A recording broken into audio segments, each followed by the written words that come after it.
Hello and welcome to my first tier list video where I'll be ranking all the Formula 1 2023 tracks star confirmed. Now, China was removed earlier this year, or like late last year, probably due to, something going around.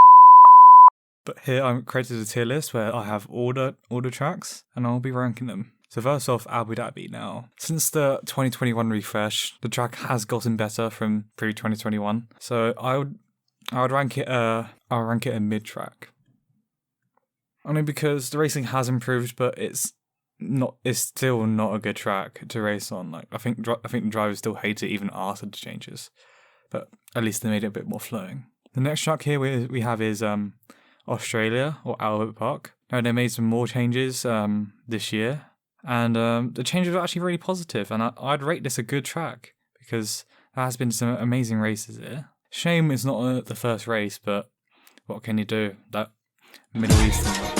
Now the next track is the Red Bull Ring. Now I'll be honest here, I'm not really a big fan of this track, but it does produce some good races sometimes. But I'd only just rate this a mid track in my humble opinion. Next track we have is Bahrain, and Bahrain is a bit of a strange track really because it's a good track, but I don't think it's good enough to be the first track of the season. So I'll leave it between, it's more upper mid, so I'll put it in front of that. I'll put it in front of Abu Dhabi. But yeah, that's my opinion. And the next track is Baku now. I love Baku. It's just the way that the fast street circuit just creates such good overtaking opportunities. And I'm going to rate it above Albert Park. Why? Because, first of all, it's one of the fastest tracks on the calendar. And you get crazy top speeds and exciting races, fast overtakes. There's quite a few crashes as well. Just brings more thrill than Albert Park, if you know what I mean. Brings some good races. I love watching Baku every year. Oh, and then the next track is the iconic Spa-Francorchamps. Obviously, this is going to be a god tier track. There's no questions asked. When the FI doesn't fuck up and cancels the race, then it's actually really good and fun to watch. And I would actually like to go there someday if I ever got the chance. Then the next track is Zandvoort, and I know the Max Verstappen haters are gonna clown me, but I don't really like Zandvoort. It's just not for me. I just don't really like the races there, that's all. And the next track we have is Hungaroring. Hungaroring's an interesting one. I think it's definitely like a lower good track, but it's still very good. And it's just before the mid-season break as well. So it's a good ending for the first part of the season. So I'll rate it good. I think it's a good one. Imola.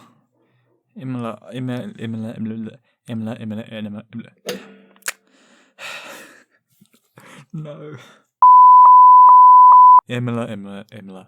I like Imola. I think it goes above Albert Park, but below Baku, because I think Baku just simply creates better races. The next track we have is Brazil, Interlagos, Sao Paulo, however you want to call it. Don't know why they changed the name, to be honest. But I love this track also. It's one of my favourite tracks to drive in the simulator and to watch. Great races. 2021 Brazil was fabulous. 2022 Brazil was less fabulous, but still quite fabulous because of George's win. So I'm going to rate this god tier, but Spa is still better, unfortunately, in my eyes. So now we get onto the juicy tracks, the new tracks. Jeddah. Jeddah's interesting for it. I don't like it. I don't think a lot of other people like it also. It feels like a Baku copycat in a way where they just couldn't really mimic the good races. Next one is Las Vegas. Well, I don't really know, so I'm just going to put it as I don't know. I'm sorry. The next one is Mexico. Now, I really like Mexico. It may not produce the best races in the world, but it produces some good ones, and the vibe there I really like. Especially the after-race shows, the post-race shows. They're really interesting to watch. So I'd rate this good track above Baku. The next one is Miami. In my opinion, this was one of the worst tracks last year, and it's still probably a terrible track this year. They could probably get it sorted out, but I still wouldn't rate it above bad, unfortunately. And the next one is Monaco. Now, Monaco. Very historic track. Has a lot of history. And favourite for some people, but my main problem with it is that the races are just not good. If this track wasn't like one of the oldest tracks in Canada, if it didn't have that history, that prestige, would have been gone ages ago. But somehow it's still here with these wide-ass cars. Then nobody can overtake, barely. So I'm going to rate it a terrible track, but still above Miami, which is more terrible. Next we have is Canada, Circuit de Villeneuve, I think. Sometimes good races here, actually. It makes better races than Bahrain, but it's not as good a race as Hungary, I think. So I'm just going to, Can I move this? Thank you. So I'm just going to rate it above Bahrain, but below Hungary, because it produces some good races, but I just don't think it's as good as the good tracks, Now, next we have is Monza, the Temple Speed. Now, the races here are always interesting because there's always a random winner, because some random thing happens. Like 2020, Lewis Hamilton got a penalty. 2021, Verstappen and Hamilton crashed out. I'd rate this a god tier track. It's a very good track. I enjoy watching Monza, and also because it's near my birthday. Gives it that bit more excitement. Now, next we have is Qatar. We only raced there once in F1 so far, and that track was actually okay. It wasn't the most inspiring track, but it wasn't the worst track for racing either. But we got some good moments. So I'd rate it above Abu Dhabi, but below Bahrain. That's what I'd rate it. Next track we have is Silverstone. Races here are always pretty good. I don't think there's any faulting going to a race at Silverstone. I'm going to rate it in god tier, but I want to rate it above Monza, but below Interlagos. That's my opinion. Next we have is Singapore. Singapore's an interesting track. It's another street track. The first night race in F1. Produces some good races as well, actually. I enjoy the races put there. I enjoy watching George Russell blame his faults on others. Have a little look here. There's Schumacher. Pulls out from behind the Haas. Into turn one we go. And do you know what? Tyres rubbing together like that, we don't often see a puncture because of that. Very funny at the time. But I'll rate it above Circuit de Villeneuve, below Hungary. Actually, I'll put this down here.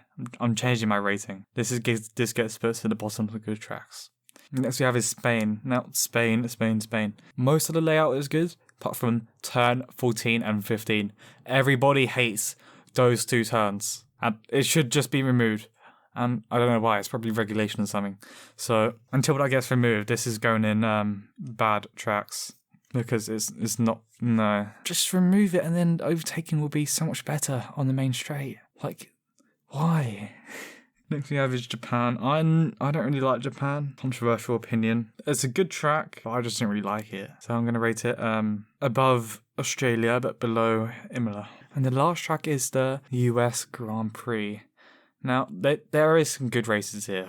I can't lie, but the races are always good here. I don't really like the layout, but personal preference, I think. I'm just going to rate it above Hungary. And that's my tier list. If you want me to make more of these, then just let me know what tier list to make, and I'll make them eventually. Have a great day.